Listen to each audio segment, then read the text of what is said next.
Consagración y vida cristiana, segunda semana, campaña 21 días. Comenzamos. Estamos en una campaña de 21 días y esta tiene un objetivo general de donde se desprenden dos particulares. En general, queremos acercarnos a Dios para ofrecer nuestras peticiones y ser llenos del Espíritu. Mucha gente se acercaba a Jesús, incluso le tocaban, pero hoy no nos estamos acercando al Cristo hombre, sino al Cristo glorificado. Nos estamos acercando a un Dios santo. Un comentarista dice: es imposible que nosotros veamos a Dios en su esencia divina. Cuando Jesús enseñó, dijo: bienaventurados los puros de corazón, porque ellos verán a Dios. La impureza humana nos impide ver a Dios.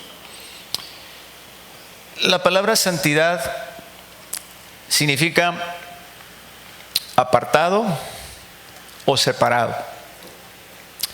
La pregunta es: ¿apartado o separado de qué? ¿De qué? En el caso de Dios, en el caso del mundo, somos nosotros. En el caso de Dios, ¿apartado o separado de qué? Pues igual, del hombre, de lo terreno, de lo humano. El hombre es perverso, Dios es puro. El hombre es malo, Dios es bueno. El hombre es injusto, Dios es justo. El hombre es como las tinieblas, Dios es como la luz. Pero no solo es completamente opuesto al hombre, sino también distante. Pero, hermano y amigo, no siempre fue así. No siempre fue un Dios distante. Hubo un tiempo en que Dios y el hombre convivían en perfecta armonía allá en el huerto.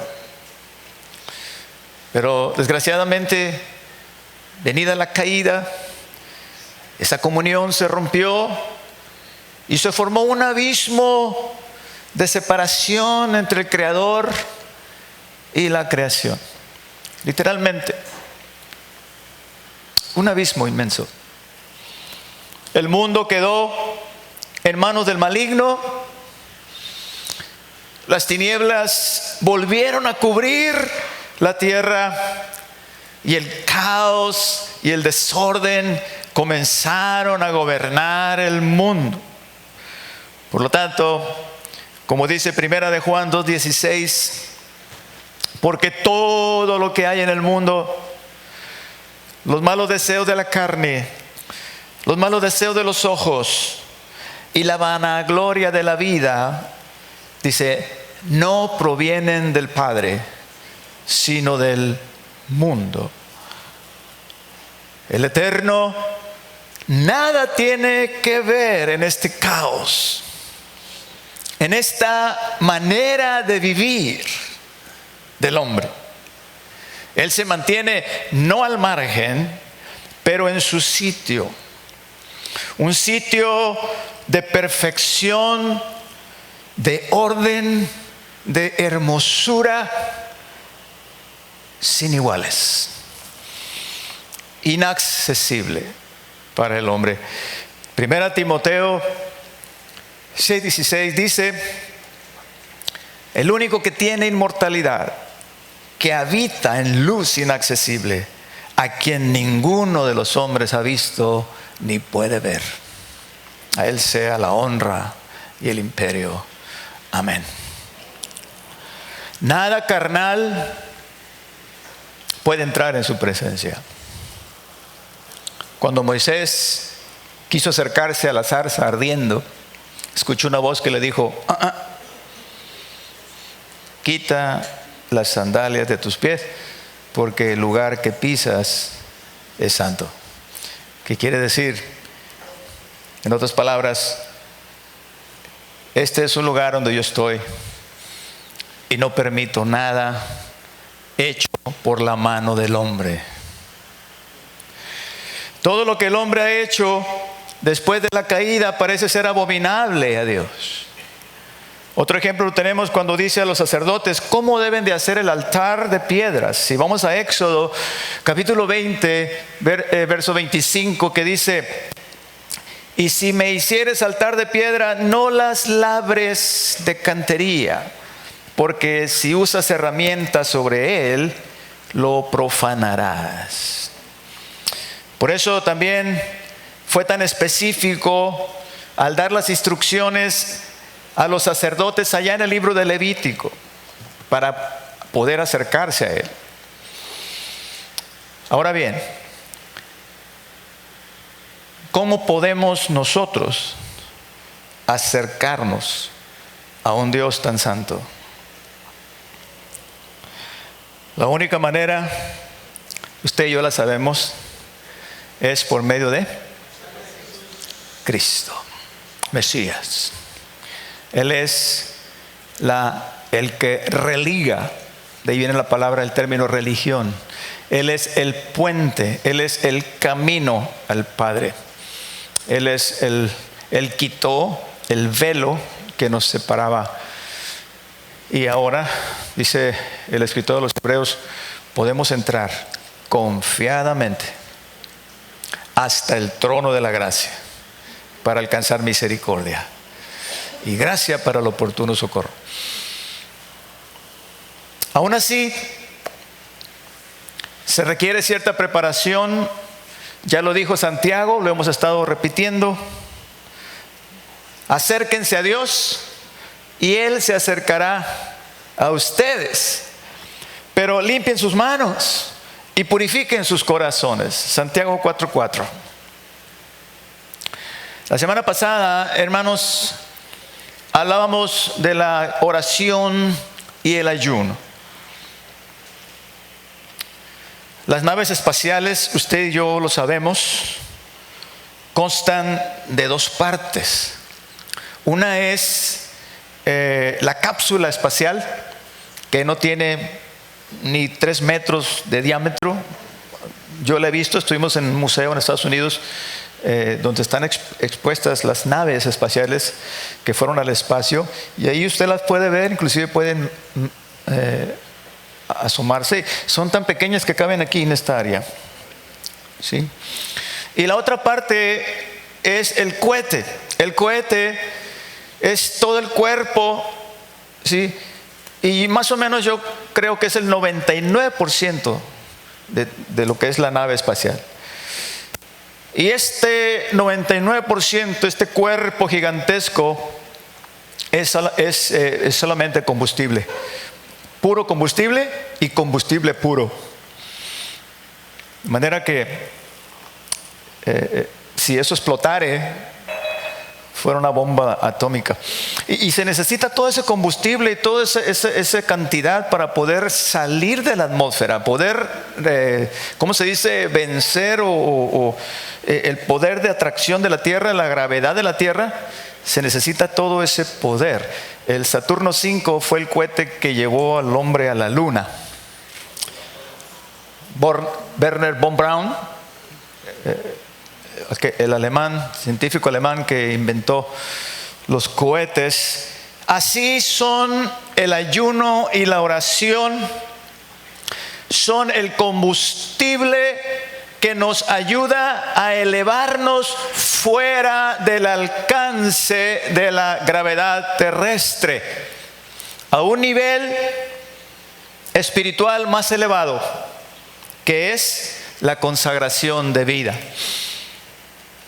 Y para hablar de ello esta mañana, hermanos, vamos a partir de dos premisas muy sencillas. La primera dice, premisa número 1, para acercarse a Dios, para acercarse a un Dios santo, se necesita santidad. Y la segunda dice, en Cristo somos santos, pero nos podemos ensuciar. En base a estas dos verdades desarrollaré este sermón. voy a comenzar con la segunda. Y voy a hablar como si todos aquí fuéramos cristianos, ¿ok? Nosotros ya somos santos, pero nos podemos ensuciar. ¿Cuántos saben que esta es una verdad? El Señor dijo en Juan 13:10, el que está lavado no necesita sino lavarse los pies, pues está todo limpio.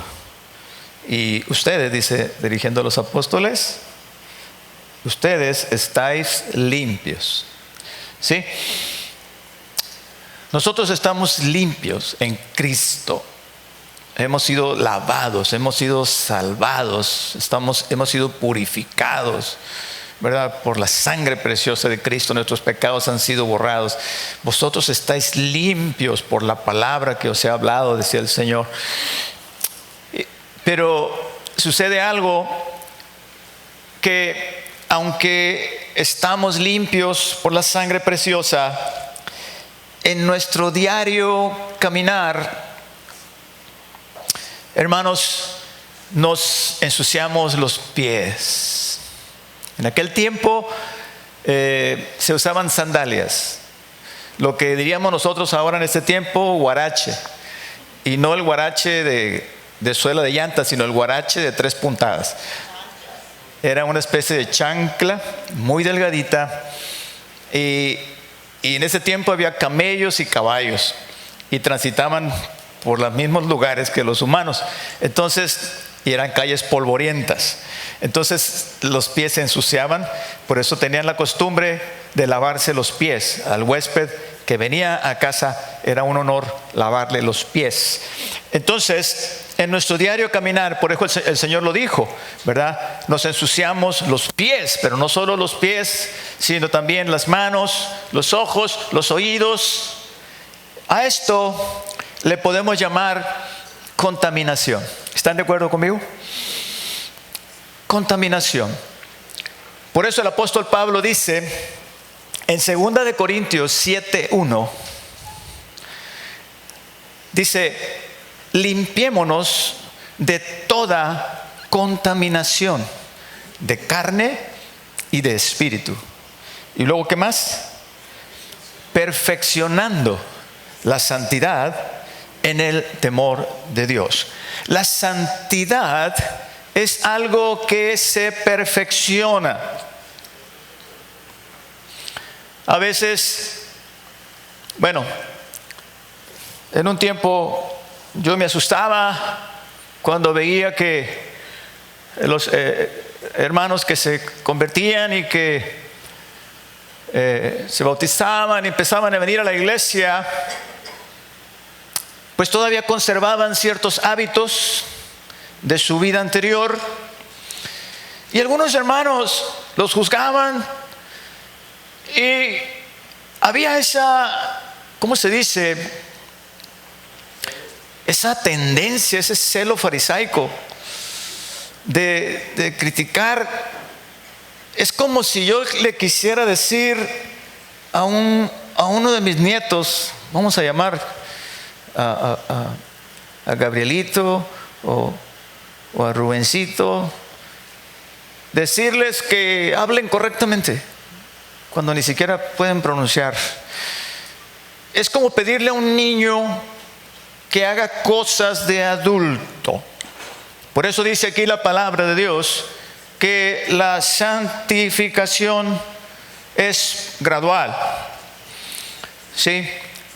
Hay que perfeccionar la santidad, y nos da una manera de hacerlo. ¿Cuál es esta manera? También lo leí en el texto, dígalo conmigo. Perfeccionando la santidad. ¿Cómo se perfecciona la santidad? ¿Qué me obliga a mí a portarme bien? El temor de Dios. Es un temor, no miedo, sino es un temor reverencial. Es como cuando usted delante de su papá o su mamá se detiene a decir cosas respeto a su mamá, por respeto a su padre. Es ese temor que nos habla la Biblia. Y en base a ese temor, cada día nos vamos perfeccionando.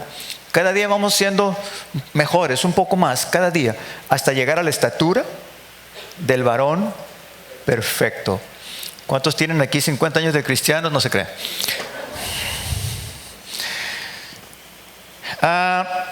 Tenemos que aprender a caminar como es propio de un creyente. Efesios 4:17 nos dice cómo. Esto pues digo y requiero en el Señor, dice el apóstol Pablo, que ya no andéis como los otros gentiles que andan en la vanidad de su mente. Dice los otros gentiles porque los efesios eran gentiles y se refiere a los otros gentiles que no conocían a Dios, que no tenían el evangelio. ¿Cómo andan los otros gentiles? Dice, en la vanidad de su mente. ¿En qué piensan? ¿Y cómo piensan los que no conocen a Dios? ¿No se ha hecho esta pregunta a usted? Yo me la he hecho muchas veces. Cuando estoy en mi casa y escucho que a las 6 de la mañana todavía hay gente despierta, amanecida y gastando un dinero que no tienen, digo yo, ¿en qué piensa esta gente? Y no dejando dormir al pastor. O sea, me pregunto yo, ¿en qué piensa esta gente? Bueno, eso solamente es un ejemplo muy cotidiano de nosotros aquí en Culiacán. Pero el otro día estaba yo estudiando y tengo un sitio en internet que se los recomiendo a todos. Se llama Enlace Judío. Se lo recomiendo a todos los que aman Israel y al pueblo de Dios. Y usted sabe que en internet un link le lleva a otro. Y no quiero ser elitista, ni malinchista, ni separatista, ni sonar fresa. Pero créanme que encontré, hermanos, literalmente un mundo de diferencia entre judíos y gentiles. Claro que hay judíos malos y hay gentiles buenos, pero en términos generales, ¿sí? Mientras acá veía videos tontos, irreverentes e irrelevantes, prosaicos, indecentes y sin provecho en general, por otro lado veía a la comunidad judía en México, gente ilustre, haciendo cosas por México, en el arte, la ciencia, la cultura y la educación. De veras, una gran diferencia en la manera de pensar y de ver la vida. Pero, en términos generales, ¿en qué piensa la mayoría de la gente? En términos muy generales, según la psicología, toda la humanidad, sin excepción, buscamos una sola cosa. Le doy 2 oportunidades. Y la atinaron a la primera. Es la búsqueda de la felicidad. La diferencia está en el modo de pensar. ¿A qué se refiere el apóstol cuando dice andan en la vanidad de su mente? La palabra se define como pensar de una manera superficial. Hay una diferencia abismal, enorme, entre placer y felicidad. Por ejemplo, sentirse bien no es felicidad. ¿Sí? Yo me puedo sentir bien. Por eso a mí no me gusta tomar pastillas, hermanos. Cuando ando deprimido, porque te hace sentir bien. Y si son, pues te hace sentir mejor.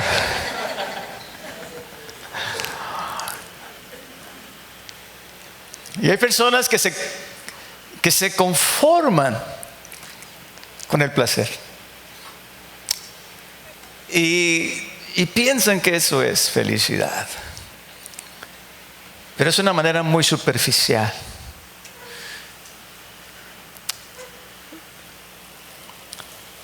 Y entre paréntesis, es porque es más fácil, hermano, tomar el camino corto del placer que el largo y sinuoso camino de la felicidad. Entonces, es más fácil. Alguien dice, es mejor vivir, ¿verdad?, un año como rey y no 30 años como Es una manera muy superficial. Es buscar la felicidad por un atajo, por un short way. ¿Cómo se dice en español? Un camino corto. Es pensar a corto plazo, a muy corto plazo. No estudio, me quedo en la cama porque estoy a gusto, soy joven, tengo toda la fuerza, puedo trabajar, hago un negocio, tengo mi carrito. ¿Y para qué necesito el estudio? No necesito estudiar. Y pasan los años, llega la vejez y no tienes cómo vivir, porque no pensaste, no tomaste el camino de la felicidad, tomaste el camino corto del placer. Los estudiosos hablan de dos cosas para alcanzar la felicidad, y son el amor y el trabajo. Y la Biblia lo respalda. Le debo los textos por cuestión de tiempo. El amor y el trabajo, dos cosas esenciales para ser felices en la vida. Pero el amor al que se refiere es el amor pleno, de pareja, de hijos y de familia. El amor pleno, no solo una parte del amor. Hay tres tipos de amor: amor erótico, amor filial y ágape. Y yo encuentro la verdadera felicidad en la suma de los tres. Cada uno por sí mismo no nos hará plenamente felices. Son los tres juntos. Eros me lleva a Filos, Filos me lleva a ágape. Eventualmente conozco una persona, Eros, atracción química, me caso con ella, Filos, amor filial, ¿sí?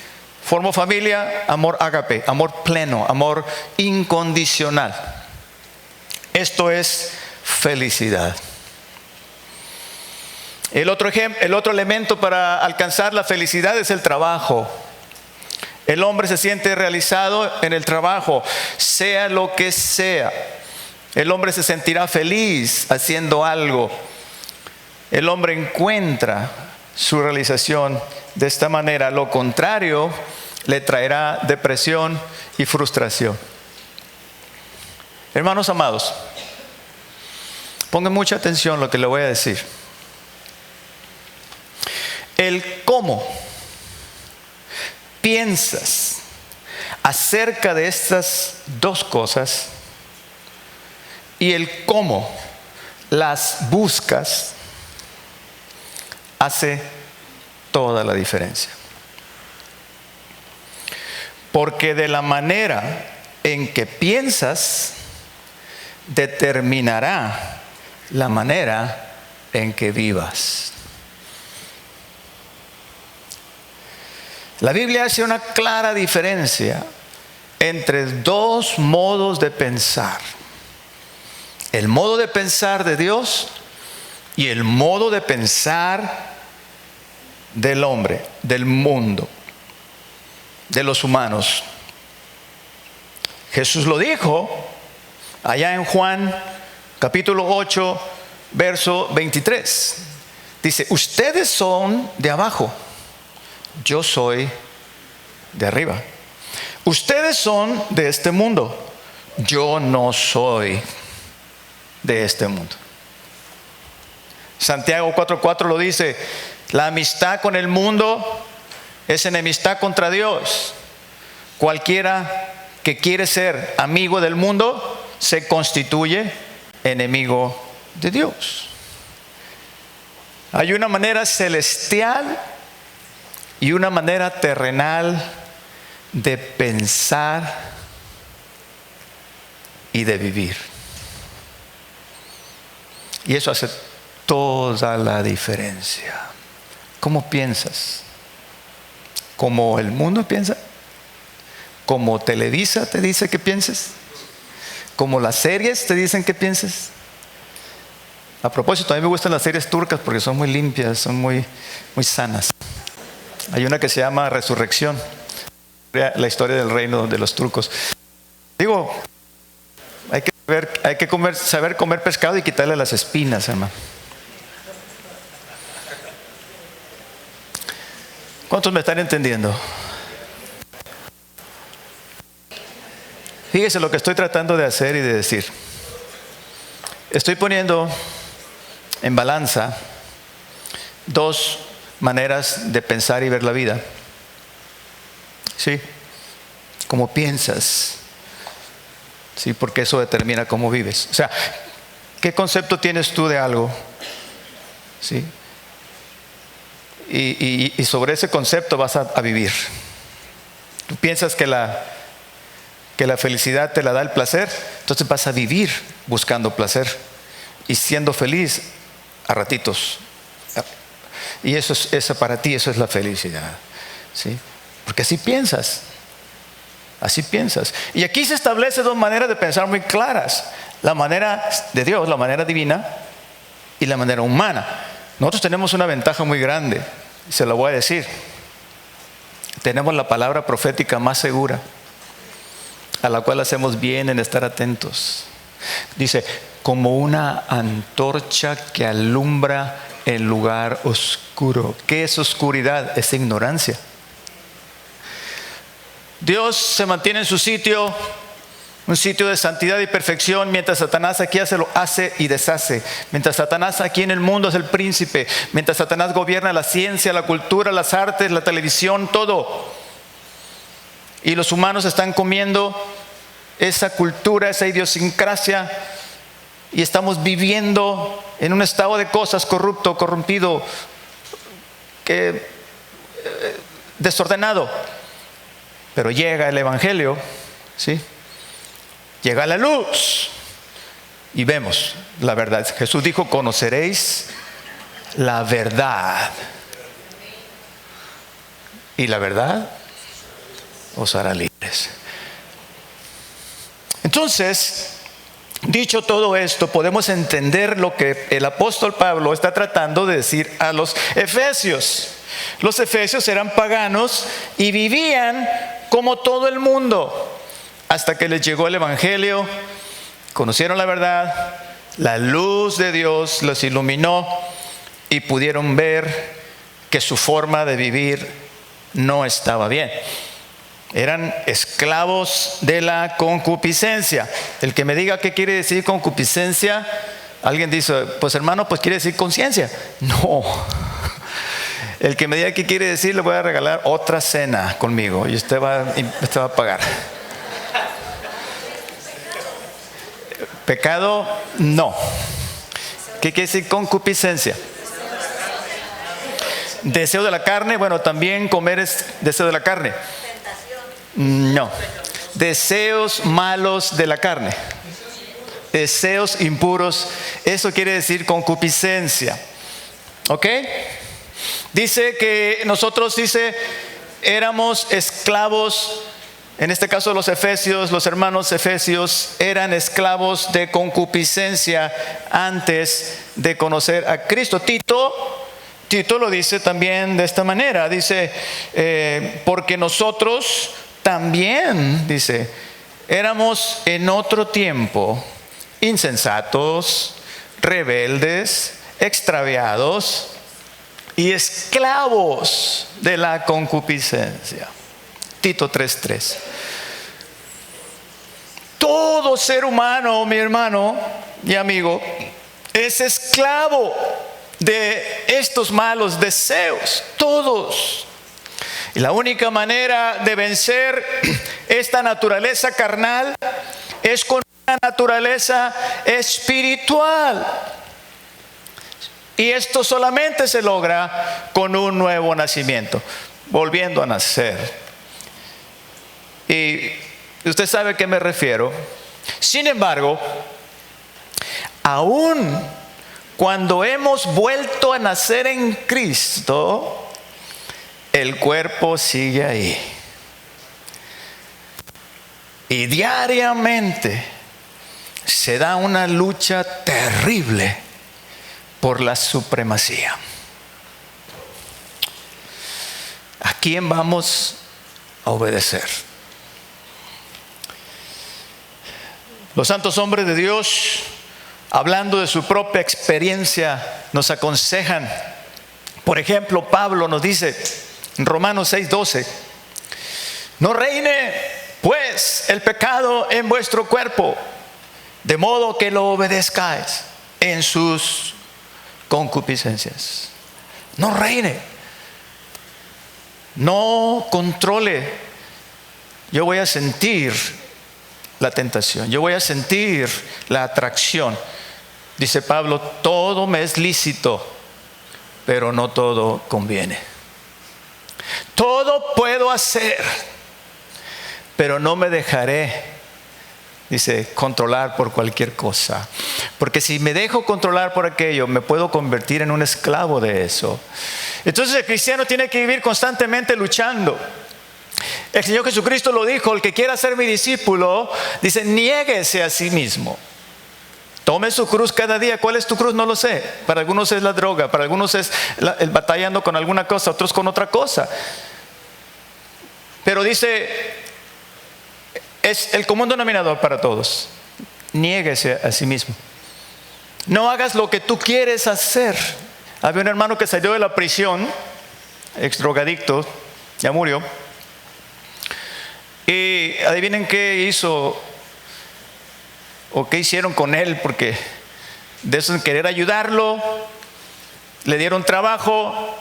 Y adivinen dónde lo pusieron a trabajar. En una farmacia y de tiempo nocturno.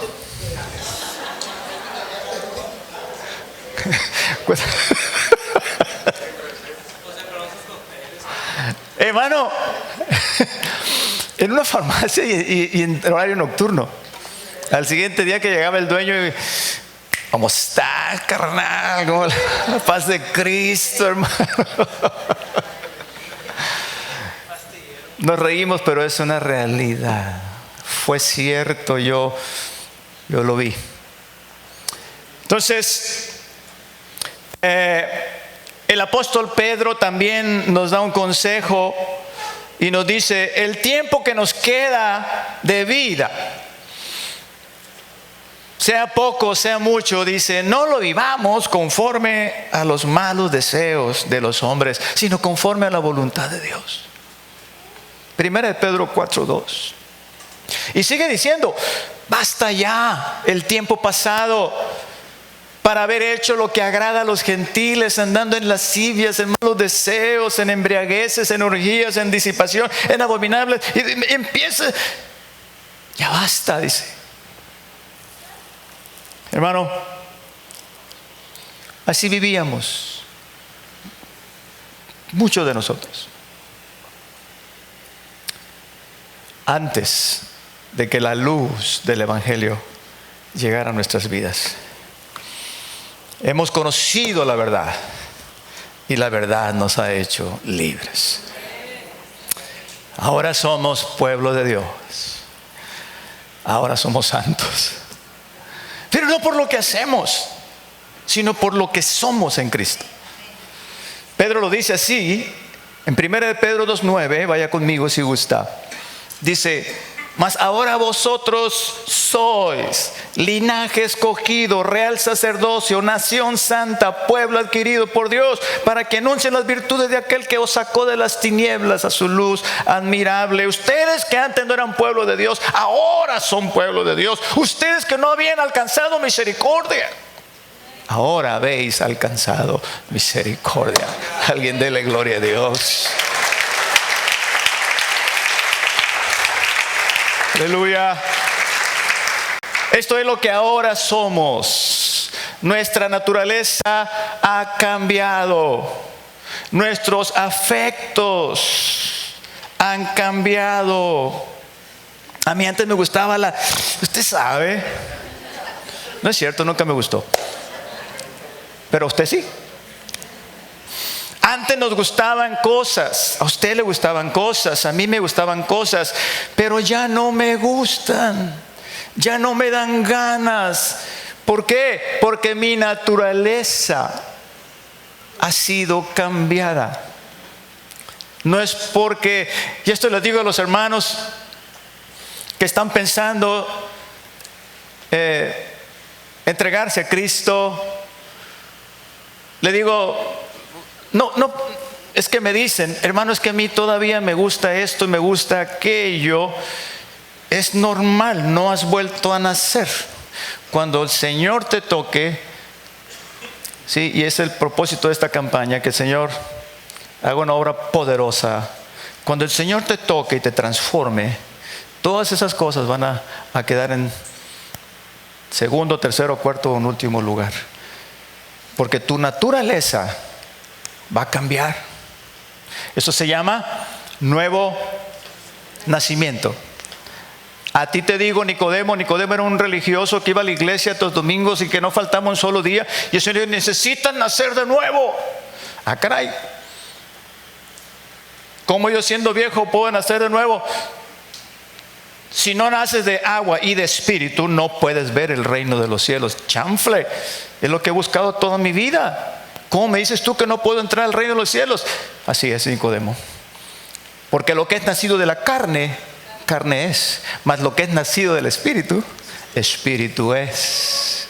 Para poder vencer la carne se necesita una naturaleza espiritual. Es por Él que estamos aquí. Es por Él que podemos caminar en un mundo lleno de tentación. Es por la fuerza que nos da el Espíritu Santo. Es por la fuerza que nos da Cristo en nosotros. Es Cristo en nosotros la esperanza de gloria. Entonces esto no lo vas a entender, amigo, hija de cristiano, hijo de cristiano. No lo vas a entender, muchacho, hasta que Cristo no haga la obra en tu corazón. Y si muchos hermanos, con todo respeto lo digo, si muchas personas que están en Cristo y todavía sienten que su naturaleza no ha cambiado, sienten que batallan demasiado. Una cosa es batallar un poco, otra cosa es batallar demasiado. Es porque a lo mejor, probablemente no has nacido de nuevo y necesitas un encuentro con Cristo poderoso que transforme tu vida y tu naturaleza. Amén, hermanos. Sin embargo, ya voy a terminar. Si nos descuidamos, podríamos alejarnos. Todos lo hemos experimentado. Y al alejarnos, Hermano, el corazón se endurece. La tierra se endurece por falta de agua. Y la costra es más gruesa y la tierra más dura a medida que pasa el tiempo. Eliseo barbechaba su parcela con 12 yuntas de bueyes. Es un montón. 12, eran 24 bueyes. Porque la tierra estaba durísima. El barbecho es la solución para una tierra endurecida. Oseas 10:12, sembrad de justicia, segad de misericordia, sed para vosotros barbecho, porque es el tiempo de buscar a Jehová. Y aquí entramos en la segunda premisa: para acercarnos a un Dios santo necesitamos estar santificados. Hoy es tiempo de buscar a Jehová, estamos buscando a Dios, nos hemos propuesto buscarle de una manera especial en estos 21 días. ¿Y cómo empezamos los 21 días? Alguien dígame. ¿Cómo lo empezamos? Con una semana de ayuno y oración que hace barbecho, que quebra, que remueve la carne. ¿Por qué? Porque el ayuno y la oración son herramientas espirituales que nos sirven para ablandar, digamos, la tierra, penetran la costra de la carne endurecida, ablandándola de tal manera que no solo la semilla germina, sino que las raíces de la palabra penetran hasta el espíritu. Este es el comienzo, mi amado, de una vida consagrada. Porque la vida cristiana, ha de saber, es una vida de santidad. Así digan lo que digan en otras partes, la vida cristiana es una vida de santidad. Pero antes, todo comenzó con la salvación. Repito, con el nuevo nacimiento. Porque si no hay nuevo nacimiento, no puede haber santificación. Puede haber religión, pero no relación. Puede haber iglesia inclusive, pero no salvación. Así tampoco puede haber santificación. El nuevo nacimiento cambia nuestra naturaleza, nuestros afectos y nuestros hábitos y nos hace hijos de Dios. Y termino diciéndoles, hermanos amados, no hemos llegado a esto que ahora somos en Cristo porque somos mejores que el otro, porque somos más buenos que el vecino. No hemos llegado aquí por nuestros méritos, sino por la gracia bendita de Dios que nos escogió desde antes de la fundación del mundo. A Él sea la gloria. No hemos hecho nada. Hemos recibido esta gracia. Bendito sea Dios. Para que seamos, dice, santos y sin mancha delante de Él. Permítanme terminar con 1 de Pedro 1:15, que dice: y como aquel que os llamó es santo, sed también vosotros santos en toda vuestra manera de vivir, porque escrito está: sed santos, porque yo soy santo. Dios le bendiga. Tenemos a un Dios santo. El Señor nuestro Dios santo es.